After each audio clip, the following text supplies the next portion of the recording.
I think in the last 20, 25 years, any organization and even ours really has to be on top of technology, not in terms of providing the best experience to our customers, but also embracing the developments in technology to make the entire experience better and more seamless. AI is so strong, and there are so many companies, of course, investing heavily into this, that you'll be foolish to ignore it. What is the preference of the customer? Which cinema do you like to go to? What timing do you want to go for? What genre of movies do you like to watch? All that data that is actually being accumulated through all the AI algorithms just helps us to know the customer better and to be able to serve them better through these tools. I think the whole evolution of cinema in the last 20 years has been from single screens to multiplexes, a lot of focused on high technology, laser projectors, sound systems, comfortable seating. It's almost like a hospitality business. Cinema clearly is a community experience. You go with your friends, you make an evening out of it, you have your popcorn, your F&B, enjoy the film, and don't forget you're in a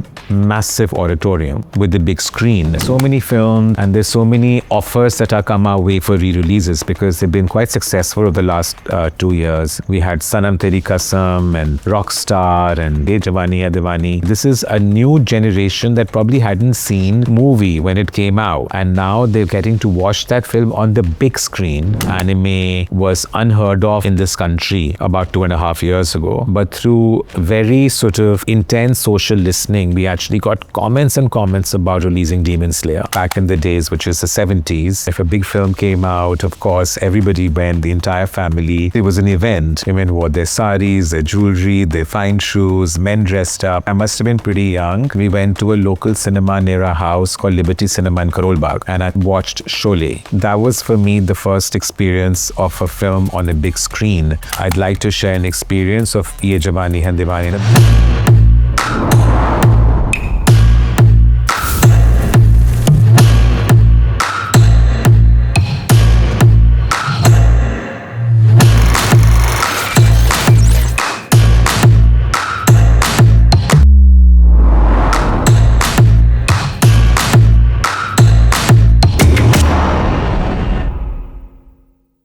Welcome to the very first episode of Boardroom Talkies. I am Yuthika Bhargava, and in this podcast series, I'll be sitting with industry leaders to understand how their worlds are changing and how they're navigating these changes. Technology today is changing every industry that we know. AI is everywhere, and now it is making way into our movie theaters. Be it dynamic pricing or chatbots that can recommend movies, or even experimentations with AI altered endings. My guest today, he knows this world inside out. Sanjeev Kumar Bijli is Executive Director at PVR INOX, and over the past 2 decades, he has helped build the entire multiplex ecosystem and culture in India. Sanjeev, welcome to Boardroom Talkies. Thank you for having me. Sanjeev, to start with, let's look at the big picture. You have seen it all from analog reels to digital to IMAX, 4DX, and now AI. What do you make of these changes, the tech that has been changing? What feels most disruptive to you? Well, I've actually even seen something even more primitive than what all you've mentioned is actually manual ticketing. Back in the days, I don't know if you remember, we had every time you went to a cinema at the box office, there was a person stamping tickets, which were manual. And from there, we saw automation. We saw all sorts of softwares come in, which made selling tickets and buying tickets a lot more convenient. This was followed by aggregators such as Book My Show and now District. And technology, of course, has grown leaps and bounds. And I think in the last 20, 25 years, any organization, and even ours, really has to be on top of technology, not in terms of providing the best experience to our customers, but also embracing the developments in technology to make the entire experience better and more seamless. As you said, from analog projectors, where all those big films, reels used to come, and I pity the people who had to carry them. Now it's all DCI, it's all digital projection of films. There's been so much advancement that's been made in sound and technology. And I'm very happy that our industry also is pushing the envelope and embracing all those technological advancements, because that is the movie experience that we all live for. And that is a movie experience that we all want to go for. In addition to that, of course, we've been very actively involved in technology, in IT, and now, as you say, AI. It's a buzzword, and it's really the talk of the town, and the chatter around AI is so strong, and there are so many companies, of course, investing heavily into this, that you'll be foolish to ignore it. So we are working with a lot of companies across the globe, and we are launching many products within the organization, which are both for internal organization and internal customer, to make our processes simpler and smoother. For example, HR, purchases, commercials, and of course for the customer interface.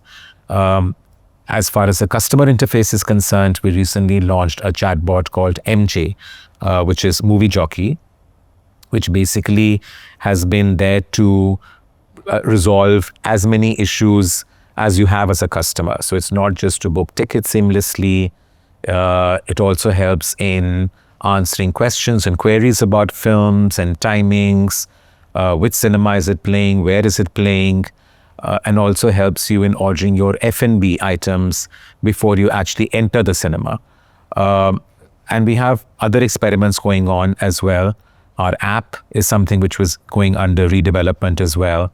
And it's a very smart app where it's not just transactional, but it also has inbuilt AI capabilities and algorithms to be able to really know what the customer wants. You know, what is the preference of the customer?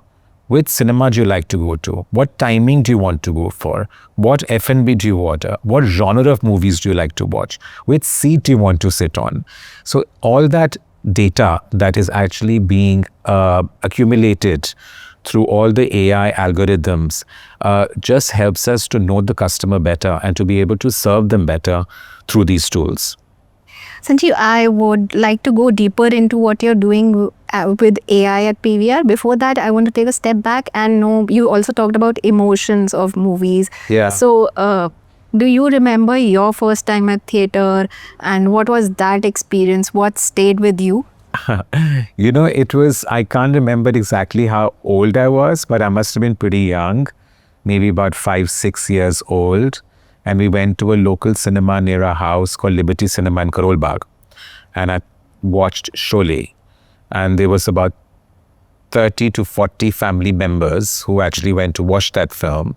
And I think back in the days, which is the 70s, women dressed up and men dressed up, right? It was an event. It wasn't something that you did very often. But if a big film came out, of course, everybody went, the entire family. Women wore their saris, their jewelry, their fine shoes, men dressed up. And I think that was for me the first experience of a film on a big screen. And of course, I think like with everybody, when they watch a film on the big screen, it's a mind-blowing experience and it stays with you and you remember it. I think that's one experience you always remember, like I do. I remember it very clearly. That is very interesting. But do you think that has now changed? Now people go solo movie watching. Yeah. I mean, it's changed, of course. I think the whole evolution of cinema in the last 20 years has been from single screens to multiplexes, a lot of focused on high technology, Dolby, laser projectors, sound systems, comfortable seating, a wide range of F&B services. It's almost like a hospitality business. It's just that we happen to show films. And we always tell our people that we're in the service industry because movies are incidental. I mean, I can't control the content and I can't control the quality of the film. Whether you like it or not is also very subjective. But what I can control and give you is an experience and an environment that you would be very happy with. Coming back to AI in PVR's business, you talked about Movie Jockey. How has that sort of changed how people book? Are there any consumer behavior patterns that you have seen on that? Well, I think first of all, we were very aggressive this time to come up with a campaign very recently, which was called App 100. the buying of tickets on either the aggregators or on our own app has gone up to 70%. Okay. So that's a huge shift.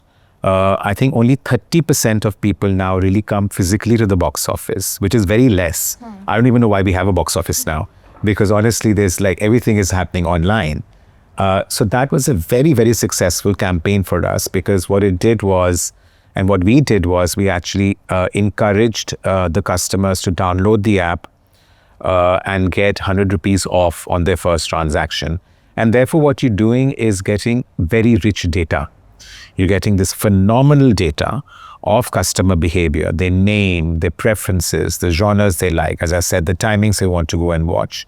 And I think that is something which is so valuable for us to be able to slice and dice that data and to be able to tweak our offerings more and more. And this is an ongoing process. I mean, it's not that you've done it once and it's done. Once you've got that data, once you've got the consumer behavior pattern, it's an ongoing process by our teams, by our IT teams and operations team to really understand the consumer and really get down to seeing what else can we do to make their experience just phenomenal. And this app also has the AI chatbot MJ, and I don't know if you've tried it, but also that MJ on the app also makes the entire journey so seamless. We have MJ also on the WhatsApp. It's a bot on the WhatsApp as well, but it's also on the app, and I think both are working really well. But I believe the one on the app is working even better. It also gives us data on what show timings people prefer, because that's something which actually comes from us. And sometimes they're not convenient for you. As a moviegoer, I'm sure you must have thought, I wish this movie was at 6 and not 7, because I've got things to do. So what we're able to do with the AI is to get a lot of information on what are the popular slots which people prefer in various demographics.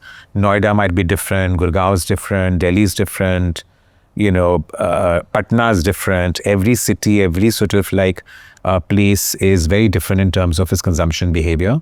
But we are able to get that very minute, important detail based on AI and our algorithm to actually program our films better. And what about dynamic pricing? Where does that come in, and how does consumer behavior reflect in dynamic pricing? Well, this is again an AI tool that we have deployed to give us that information, what price points are selling more, what price points are not selling, what price points sell at a certain time of the day and the others don't, and therefore it helps us to kind of set the pricing, which is flexi pricing, depending upon the different days, weekdays and weekends, and also depending upon the time slots. So we can actually have lower prices on the weekdays prior to say 4 o'clock or 5 o'clock in the afternoon, and take them up because people have the propensity to spend at that time. They want to actually go out in the movie in the evenings and they don't mind spending money. And I think one of the promotions, which was 99 rupees on Tuesdays, which is a flat pricing structure, also came out of this research and a lot of analytics of the data that we had collected over the last few months. Sanjeev, let's go back to OTTs. Yes, why not? Why not? Because OTTs use algorithms now. They also know what we like to watch, we don't like to watch, our preferences. And there was a time not very long back, theaters were almost written off because of OTTs. Yes. So, do you think that challenge is behind you, and how do you see OTT? No, not at all. I don't think that challenge is behind us at all. And I've always sort of maintained that we are two different formats. We are in a common industry only by virtue of showing content. Films, we only show films. They show films and television series. But our format is very different. It's again, I gave the same analogy. It's like you can eat at home, you can order through Swiggy, or you can go out to a restaurant. But you have the need, a social need, to do it all. Some days you're very tired and you'll end up sort of ordering online. Some days you end up might cooking at home, or sometimes when you have time and you feel like celebrating or going out with friends, because human is a social being, and you can't be cooped up at home all the time. So I kind of think that these are two different delivery mechanisms, and they do coexist, and they have to coexist. Cinema clearly is a community experience. You go with your friends, you make an evening out of it, you have your popcorn, your F&B, enjoy the film, and don't forget you're in a massive auditorium with a big screen. And there is a certain sense of community and camaraderie when you're watching a film with people, not just your friends, but with others as well.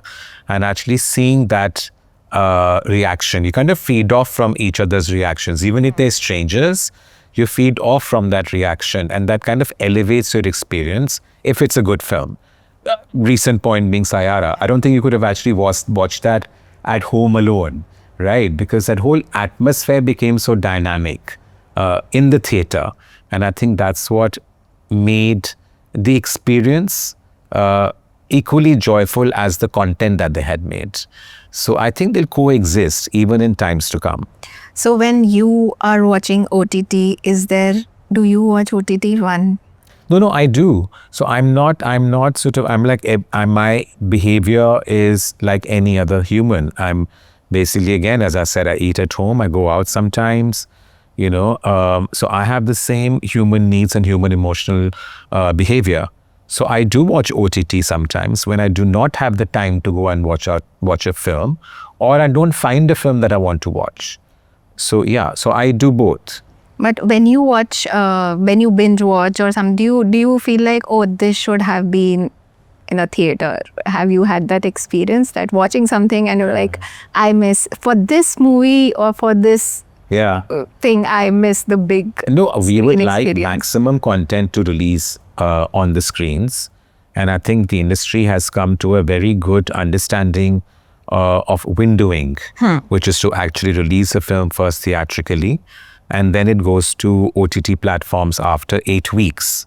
And it's something which works, and it has worked. I would like the windows to be slightly longer. Maybe I'd like them to be 12 to 14 weeks after theatrical, ideally. But it has worked. Long form shows like The White Lotus, Game of Thrones, it's good. I think it's fine to actually watch those at home on OTT, because you can't possibly watch 10 hours of content in a cinema, it's too long.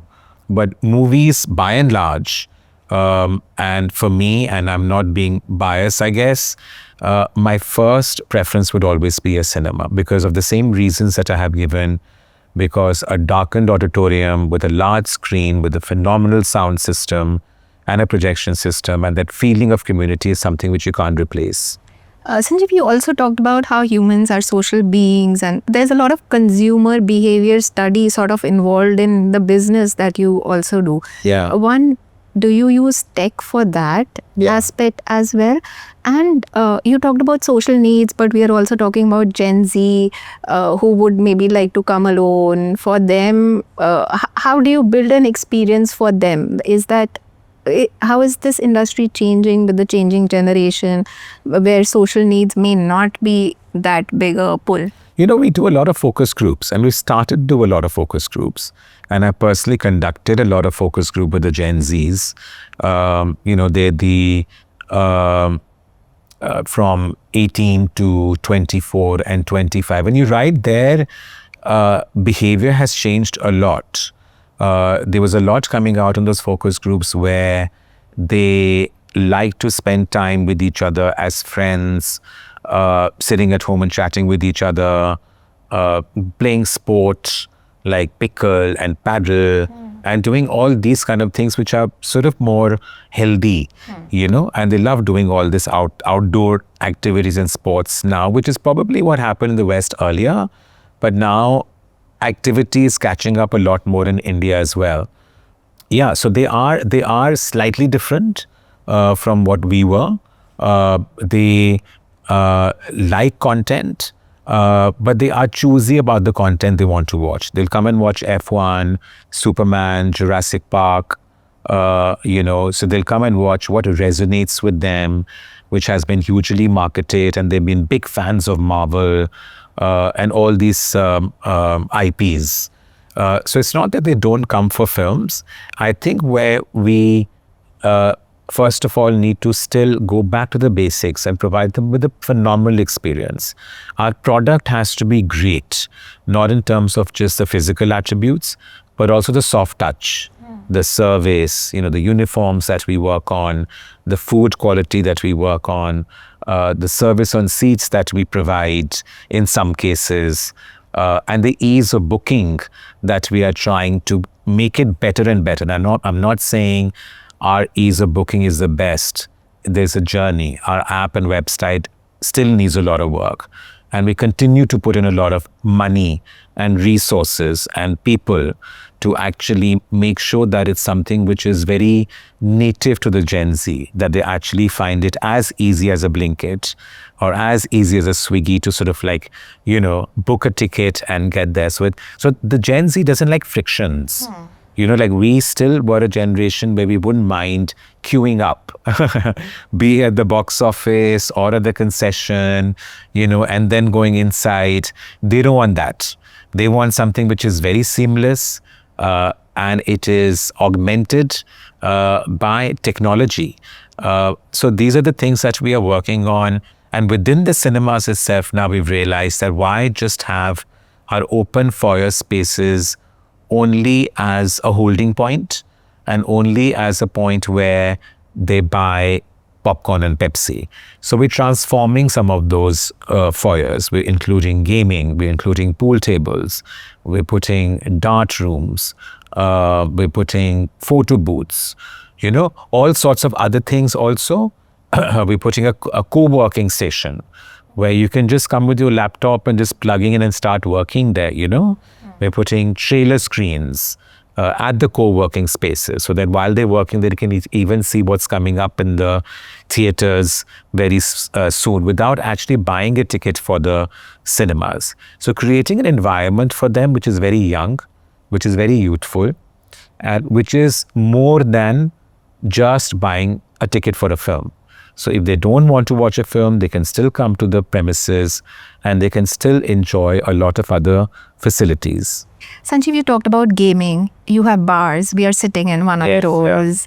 And you also talked about how you want people to come just enjoy the experience. Do you somewhere see core of PVR changing, like in terms of business and revenues from just coming from movies? Yeah.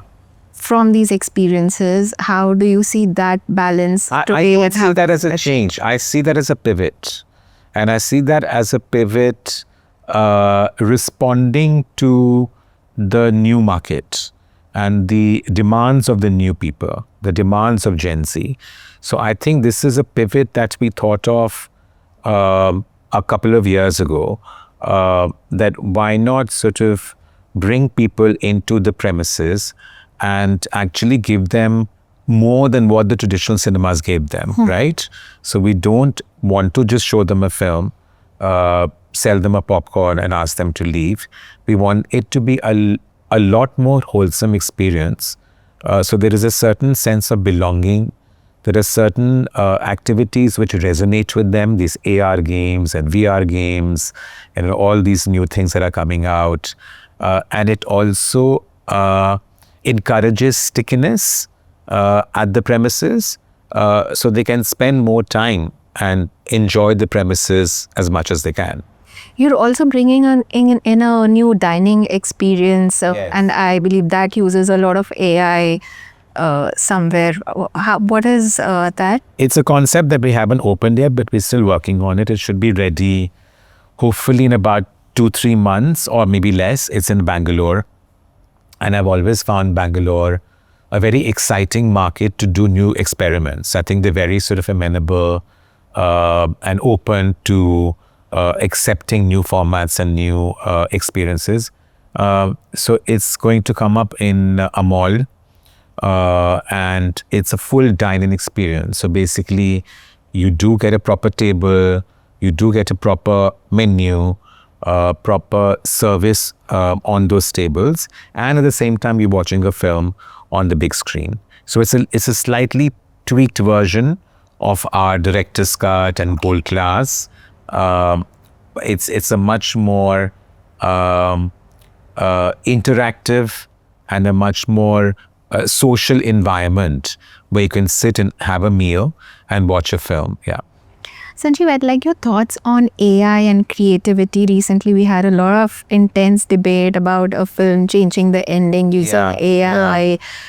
So not just as an exhibitor, but also as a movie goer, where do you stand on this? I'm a little apprehensive and scared because I don't know what, and I've seen some brilliant AI renditions and renders, so to speak, that have come out in depicting scenes, recreating cities, recreating sets, recreating even actors, So it's actually getting pretty scary there, which goes to kind of show that is it capable of actually making an entire film, without actually going through the process of filmmaking. This is something which one can probably do on a computer.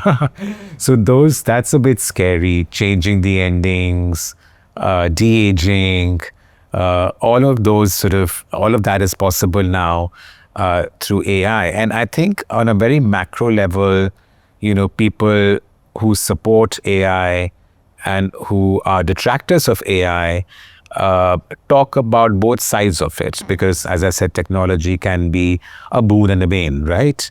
So you really need to be careful as to how you adopt it. And it has to be adopted, in my view, to make things simpler, to make life simpler, to make your processes simpler within an organization. Your life and processes have to be made simpler, so that you aren't involved so much in day-to-day activities. That was the premise. So all the day-to-day activities are taken care of, and you are able to focus on what is important. But going back on the content, now I don't know how many people will use it and extend it, but there are some pure filmmakers, pure producers and actors who are very resistant. And they obviously do talk about the true joy and the essence of filmmaking getting lost if you deploy and use too much AI. But AI is not just about rewriting and creating content. We are also seeing re-releases, improving prints. Yeah. You are also doing a lot of re-releases. Yeah. So how is AI helpful there? And do you, not just in clearing the print, but also do you use AI to see maybe which re-releases should be done? We do. We do actually, because there's so many films and there's so many offers that are come our way for re-releases, because they've been quite successful over the last 2 years. We had Sanam Teri Kasam and Rockstar and Laila Majnu, and these films actually surprise us when they actually hit the theaters. Hey Jawani Hai Diwani. And they go crazy. And I'd like to share an experience of Ye Jawani Hai Diwani. And I was actually on one of my trips to Bangalore, and the manager told me, "Sir, can you please come to this auditorium?" I'm like, "I've seen the film." And he's like, no, just come. In the next 5 minutes, this song is about to start. I think it was Balam Pichkai or some song, and it's about to start. I said, okay. I'm sitting there, and before the song starts, 5 minutes before that, I see guys and girls sitting in the auditorium getting ready. The girls were putting on their bangles, their shoes, boys were putting on some whatever, jackets and all. And the moment the song started, they all came in front of the auditorium near the lift and all started dancing. And I haven't seen this in the last 20 years of my life at all. And I'm wondering, wow, this is incredible. This is a new generation that probably hadn't seen the movie when it came out. But they grew up on the songs, and now they're getting to watch that film on the big screen, and they are so entrenched and involved to another level. So yeah, so these are the tools, as you said, that gives us an insight based on social listening. We do a lot of social listening. We have a lot of our loyal consumers post which films they want to watch. And based on that, actually, we decide, okay, fine, let's get this film re-released. Also, anime. Anime was unheard of in this country about 2.5 years ago. But through very sort of intense social listening, we actually got comments and comments about releasing Demon Slayer, you know? And I hadn't even heard of it. I wasn't an anime person at all. And then one thing led to the other. We went to Japan, got in touch with the producers, and they were like, why are people from India coming to watch our We're like, no, let's try one. Let's actually give this a chance, because there is a community which is not just in Mumbai, Delhi, it's in Kota. We're getting calls from Kota, from Patna, from Coimbatore.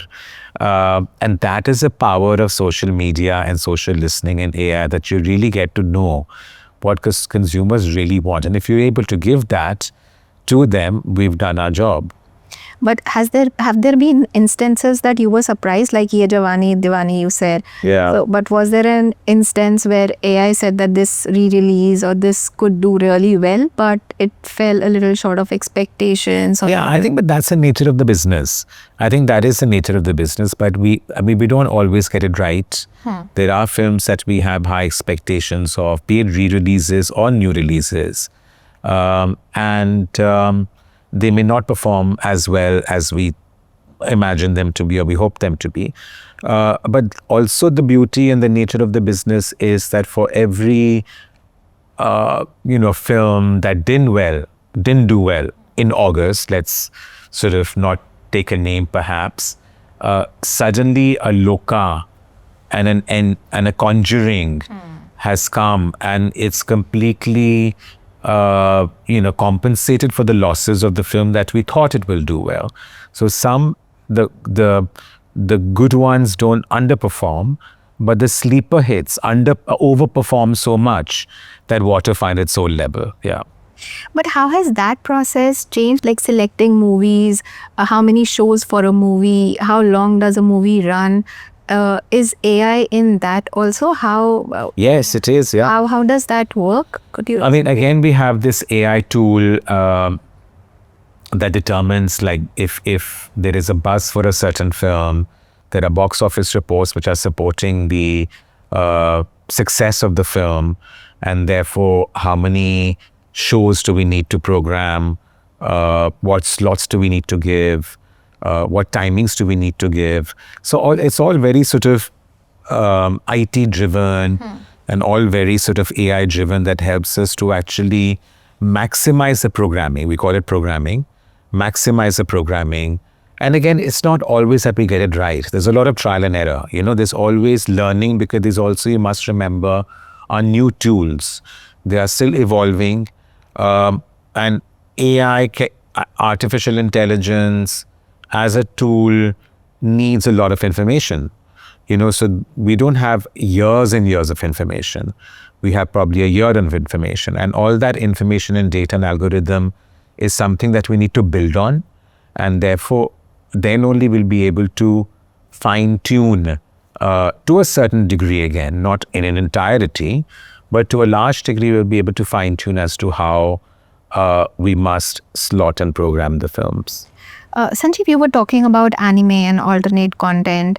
How much of that is driven by Gen Z? And is it only Gen Z whose behavior has changed, or even slightly older audiences, you have seen a change in behavior there as well? For anime films? Not just anime, but overall, has the consumer behavior changed, or is it just driven by Gen Z right now? I think overall the consumer behavior towards content has changed. And I think to some extent OTT has been responsible for that. And I think those 2 years of COVID, when we were all cooped up at home, and it was a very quick transition and change in behavior and acceptance of certain kind of content, because we were exposed to so much stuff, Squid Games and this and the other. And I think it suddenly elevated the expectation of the consumer of good content, good production qualities, good stories, good content. And they and you see that even today, with some of the films that came out in the last 6-7 months, they are very dismissive towards run-of-the-mill films. We need good content and we need good execution. They become very discerning about the content they are watching, because they are spending 2.5-3 hours at the cinema, and they want something different, which actually is the reason why films like F1 did very well, Oppenheimer did very well, Sayara did very well, 12th Fail did very well. I mean, these are just a few of the films that I can mention recently, because if you notice, these were great content, very well written, very well directed, very well acted. I mean, 12th Fail got a national award. So I think the consumers become very discerning now, and they won't accept any film. And therefore the anime films, as you said, also falls in that category, because they are very well made, well thought of, hatke films. Sanjeev, we talked about dining experience that you are opening up. You are opening a lot of high-end properties, but you're also focusing on low-cost cinemas. Yes. Where does this differentiation come from? Like, even from a consumer point of view, are there certain geographies, or how do you decide where to do what, and why this differentiation? Overall, I think what we felt was that we're now at around 1,750 screens all over the country. And somehow, even though we have cinemas in Ujjain, in Nanded, in Narsipatnam, in these places, Muzaffarnagar, Khanna, we were still being perceived as a high-end luxury cinema chain. I think it's one of those tags that we couldn't shake off, because people remember Director's Cut here, or Juhu, or Lower Parel, all these very high-profile cinemas, and then associate them with high ticket prices and high F&B prices. So that was one reason we said that, listen, we're not that. We do have cinemas in these tier 2 cities. Then the growth of these cinemas also slowed down, because we're actually dependent on malls and mall developments. And a lot of the malls and mall developments slowed down, and therefore our opportunities to grow also became smaller. Having said that, we're still opening 100 screens this year. We'll open another 100 screens next year. We're opening in new geographies. We're opening in Leh Ladakh, in Gangtok in Sikkim. We're opening in Siliguri. So we still have a lot of these new cities that we keep adding on. Coupled with that, I think there was a conversation that we had with the industry leaders, with the producers, with the I&B ministries, that India's per capita screen penetration is not growing as fast as it did in other places like China and America that you hear of. So our per capita cinema is very low. Cities seem very saturated now, pretty much saturated.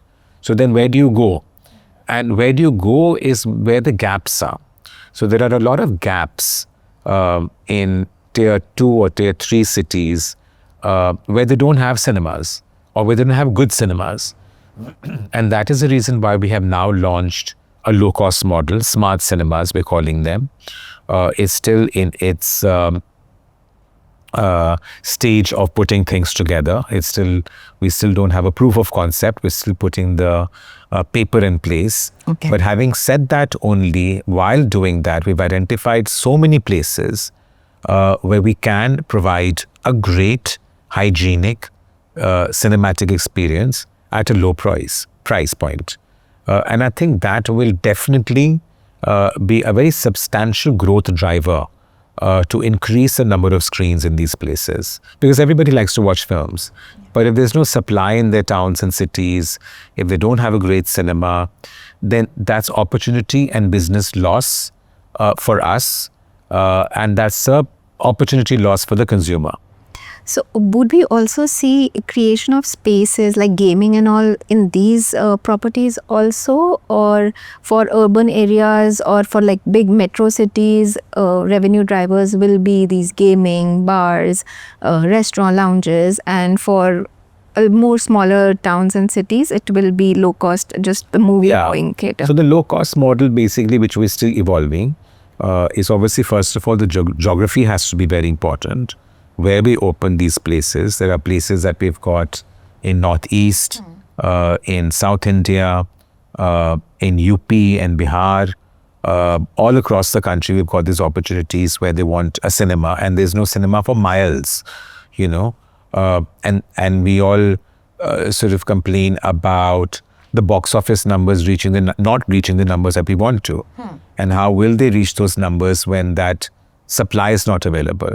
But here in these smaller places, we look at a very simple model, maybe 2 to 3 screens, hygienic, very practical, no frills, so to speak, but still aspirational. I think where we don't want to do is actually give a product that even they won't accept, make it so compromised that even they'd be like, ye kya de diya, you know. But at the same time, not make it into a huge mall, and maybe anchor it with like a hypermarket, anchor it with some F&B offerings, great parking, great infrastructure, and that's it. Leave it at that. Sanjeev, what is the next big tech disruption that you are anticipating in your business, or do you think that now every day is a disruption with AI? I mean, it's very difficult to say what will be the disruption. And I think it's best to focus on how you can use technology to enhance your business more.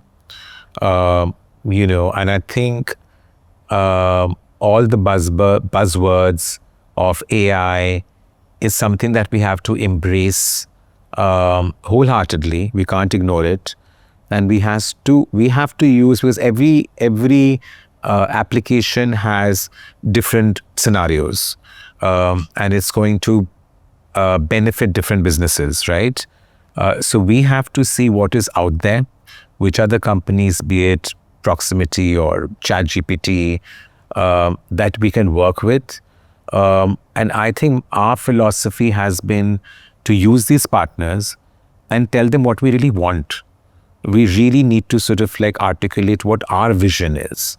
Now, how do we use this technology to enhance our vision and to be able to reach our goal? So I don't want to see it as a disruptor. I want to see it as an enabler who will actually make our product a lot more acceptable and a lot more cutting edge for our consumer. So if we fast forward, say 5 years from now, how different would you say walking into a PVR property and the movie experience is going to be from what it is today? Paint a picture for us. I mean, I think we need to sort of do a lot of work on personalization, hyper-personalization. And I think people in the next 5 years will become even more discerning. They're time poor, not necessarily cash poor. We need to be able to know the customer, and we should be able to tailor make an experience for them. You know, we really need to make sure that there is no time wasted in joining the queue, getting anxiety over which film to watch, where to sit, what to eat. I think it should be a very, very simple decision based on their past experiences, based on the data that we collect about them, and based on the algorithms that we have gathered through these AI tools. that it's going to be a very simple in and out kind of an experience, like the way airports are doing, be it Singapore airport or Dubai or even with us and Yatra. You're just making life very simple for people, you know? So that whole anxiety of airports, which used to be there earlier, you have to queue up and do this, and it's chaotic and all the rest of it. They've kind of got it. Where apparently in Singapore airport, you're out in 10 minutes, facial recognition, biometrics, bags are already there. You just through. And same with Dubai now, and same with, I was reading about a Marriott AI tools that they have adopted, where based on your past purchase pattern, they give you loyalty points, they'll give you upgrades, they'll give you free rooms, so that also actually really helps the customer become sticky to that brand, because they know that you've stayed there 4 times and your 5th time could be free. So those are the algorithms and tools that we can actually get from our app and website, and the information that we can use from them. We want to use them to be able to make the entire experience just phenomenal. Sanjeev, I'd like to close this conversation by asking you, what is the one thing about movie-going experience that you wish AI or tech does not touch, does not change? So that when the feeling you got when you watched Sholay for the first time, you still get that. I think the authenticity of the content itself. And I think that is something which I would really not like to be changed. And I think the content creation really comes from your heart or passion. And it should remain like that. Some of the best films in the world, who obviously till now haven't used AI, be it Godfather, be it your F1, or be it Sound of Music, or so many films, they didn't have AI to kind of tell them what to do. I mean, those films came out of pure genius, pure passion, brilliant writing, brilliant storytelling, the ability to tell a story, great acting, great sets, and it was all done very naturally and organically. And I think to be able to preserve that authenticity, I just hope that AI doesn't sort of, spoil that experience. Yeah. On that note, here's to hoping AI doesn't spoil the movie watching experience as far as content is concerned. Yes. Thank you so much, Sanjeev, for joining us. And Thank it was you so much. lovely having this conversation. Thank you. Thank you so much. Lovely talking to you. Thank you.